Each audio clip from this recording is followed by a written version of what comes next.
జై శ్రీరామ్. భారత్ మాతాకి జై. మన పాత బస్తీల టోలీ చౌకీల అక్కడ ఇక్కడ ఉన్న ముస్లిమ్స్ అమెరికా పోయి కాల్వనికి రెడీ అయిపోయారనమాట.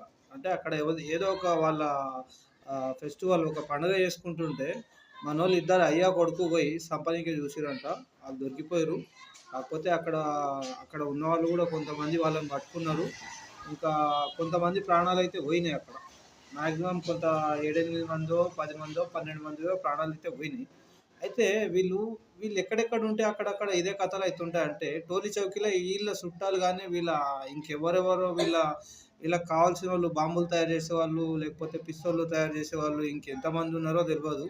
టోలీ చౌకీ ఒకటే అని కాదు, చంద్రాయణగుట్ట, చార్మినార్, బాలాపూర్ ఇటువంటివి చాలా ఉన్నాయి. వీళ్ళు ఎక్కడెక్కడైతే ఎక్కువ ఉన్నారో అక్కడక్కడ అవే కథలు అవుతుంటాయి. దయచేసి పోలీసు వాళ్ళు కంప్లైంట్ ఇస్తేనే వచ్చి మేము చూస్తాము, లేకపోతే లేదు అంటే ఎంతోమంది ప్రాణాలు పోతాయి మీకు కంప్లైంట్ ఇచ్చే వరకు.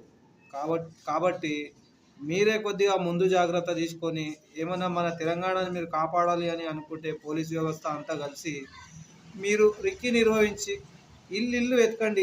వీళ్ళు ఎక్కడెక్కడ ఉంటే అక్కడ ఇల్లు ఎతకండి, వీళ్ళ బండ్లు ఎతకండి, వీళ్ళ హోటల్ ఎతకండి, వీళ్ళ మదర్సాలు ఎతకండి, వీళ్ళ మస్జిద్లు కూడా వెతకండి సార్. వెతుకుతే అంటే ఇటువంటి దొంగన కొడుకులు ఎక్కడెక్కడ ఉన్నారు అనేది మీకు తెలిసిపోతుంది.